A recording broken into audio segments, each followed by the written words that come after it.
Welcome to Game of Theories, where we will pick apart 3 of the most passionately clung to theories in George R. R. Martin's A Song of Ice and Fire series, and give you hope that even the most deceased characters may still breathe again.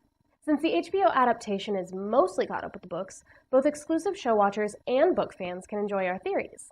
But please be aware that numerous deviations from the arcs of the books means that the majority of our evidence and analysis will come from the text, and we'll be delving into content from the entire series, including A Dance with Dragons, the released chapters of The Winds of Winter, and the Essos Encyclopedia, The World of Ice and Fire. I'm Kimmie Britt with Subcultured, and this episode is about the ultimate fate of the Lord Commander of the Night's Watch, a noble bastard of House Stark, Jon Snow. So beware, for the night is dark, and full of spoilers. Jon Snow. Night gathers, and now my watch begins. At 14, Jon Snow is a driven, if slightly insecure, base-born boy, looking to make his own place in the world that handed the rest of his family prestige, duty, and security. 5 books later, at age 16, Jon is the pragmatic leader of the Men of the Night's Watch, who are the sole defense against a great evil threatening all of Westeros. Jon has known and lost love. He's been betrayed and worn a traitor's cloak himself. He gave up a lordship for a brotherhood, and through it all, he managed to cement himself as one of the most beloved characters in this epic saga. A character we hope is actually still in play in future installments of this epic saga. Our last moments with Jon were spent in one of the final chapters of A Dance with Dragons, when our newly stated Lord Commander receives a missive signed by Ramsay Bolton, who has just married an impostor of Arya Stark in order to claim Winterfell and the North. The letter claims of the defeat of Stannis Baratheon's army and demands the forfeiture of Stannis' family, Melisandre, the Red Priestess of Ahai, and Dalla, who's named a wildling princess, all of whom are currently residing somewhere on the Wall. Ramsay additionally demands the immediate return of his Arya impostor and his reek, Theon Greyjoy. And to really hit the point home, he actually goes as far as to sign the letter the true-born Lord of Winterfell, as he had recently been legitimized by King Tommen. The last barb directed at Jon's parentage makes us wonder why Jon even felt threatened by Ramsay's promise to cut out his bastard's heart, as Ramsay Bolton is so clearly a colossal dweeb.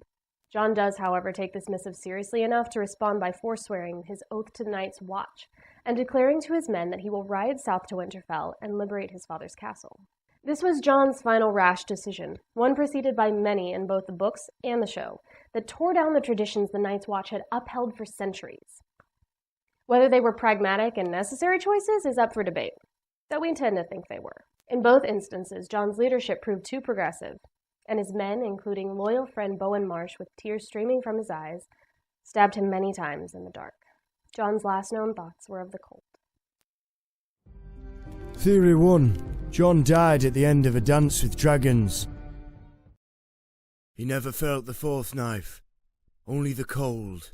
Our first theory we'd like to just get out of the way because it's probably too easily skipped over as impossible. However, just for the sake of keeping up suspense in the saga, we should probably entertain the idea that maybe taking 4+ knives to the torso actually killed our favorite semi-chaste defender. George R. R. Martin made it as clear as still water early on in the series that no one was safe, and getting attached to characters simply feeds him the tears of his fans that he uses for sustenance.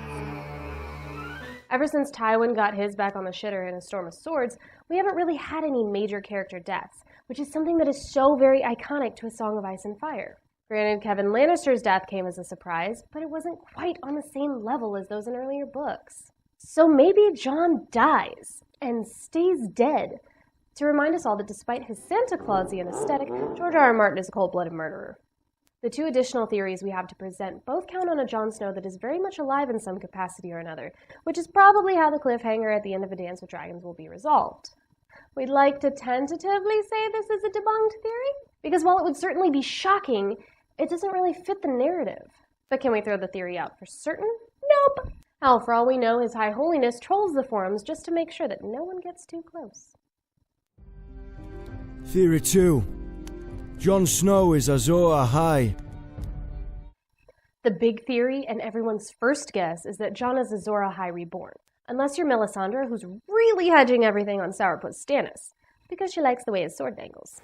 For a little bit of backstory, Azor Ahai is the Red God R'hllor's champion on Earth, and the person imbibed with the power to defeat the evil and nameless Great Other God.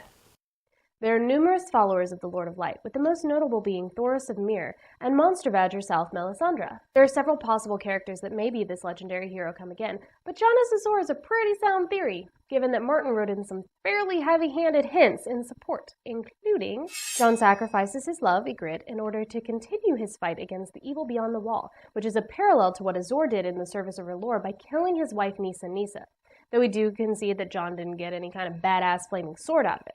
But neither did Stannis.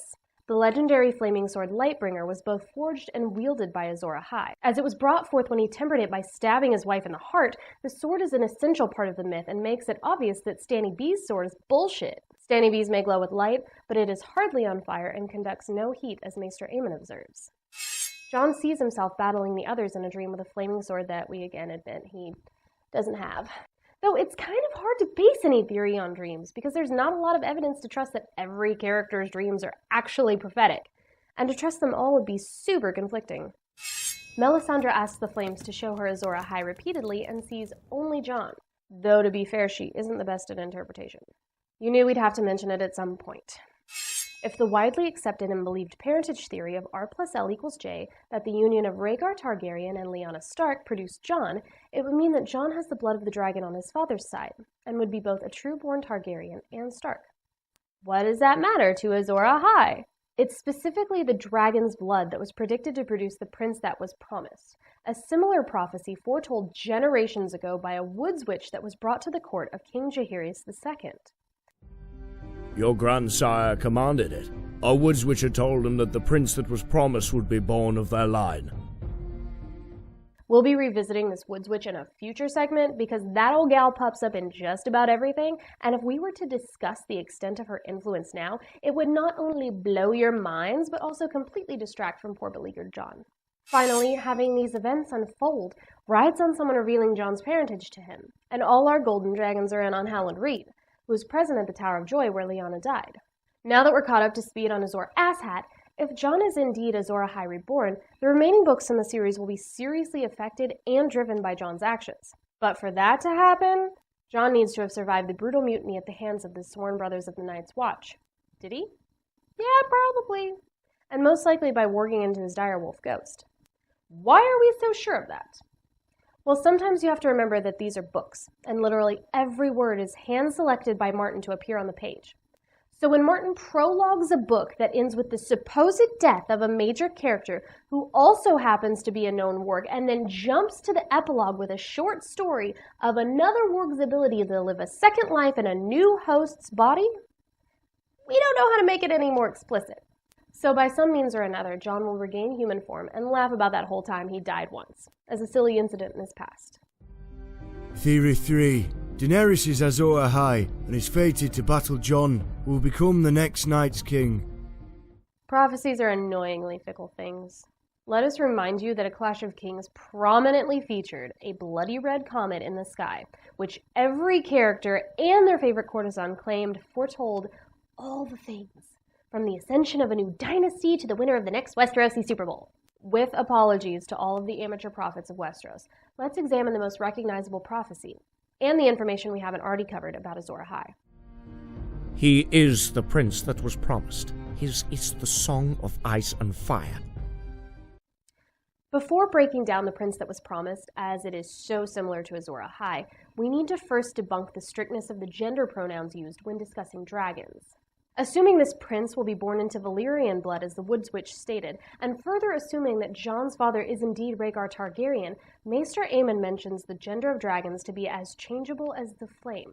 The literal translation for the word dragon in High Valyrian is gender neutral. Because of this, towards the end of his long life, Maester Aemon was convinced that the prophecy was about Daenerys, making her the prince that was promised, which to us makes just as much sense, if not more, than the theory that it is Jon.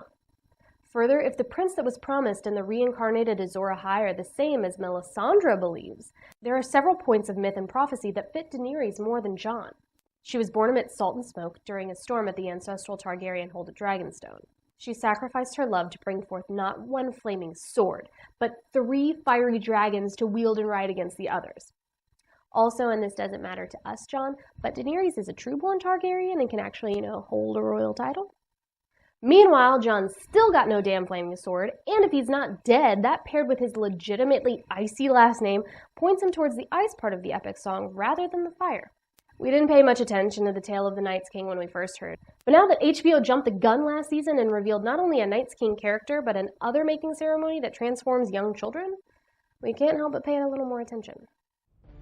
A woman glimpsed from atop the wall, with skin as white as the moon and eyes like blue stars. Fearing nothing, he chased her and caught her and loved her. Though her skin was as cold as ice, when he gave his seed to her, he gave his soul as well. So perhaps Jon doesn't come back through his beloved direwolf, who would most likely respond by running off and eating a squirrel, which if Bran's wolf dreams are any indication, we would be subjected to reading about in excruciatingly disgusting detail, but becomes an other instead. The Great Other, more specifically. And here, the use of other as a term for the northern monsters as well as R'hllor's foil is very important and likely one and the same. There are more than a few fans who believe that the titular Song of Ice and Fire is really just a melodious symbol of Dany and Jon doing the cousin dirty, which is only slightly better than twincest. But let's all recall an earlier quote where Jon felt only cold as he was stabbed by his brothers of the Night's Watch, as well as an even earlier dream of Bran's that saw Jon's skin turning hard and cold as memory of warmth fled from him. Our Song of Ice and Fire becomes just that, as Dany's fiery Azor is pitted against Jon's dark ice, and like blood must defeat like blood. How poetic. How cyclical. How very Martin. There are so many other theories that we haven't even touched on for Jon Snow that they could fill a whole episode. Like perhaps alternatives for his parents? Got a favorite theory? Let us know in the comments below or tweet to us with the hashtag GameOfTheories. Check out subculture.com and be sure to subscribe to us here for more theories on your favorite characters that you love and hate from A Song of Ice and Fire. Valar Morghulis.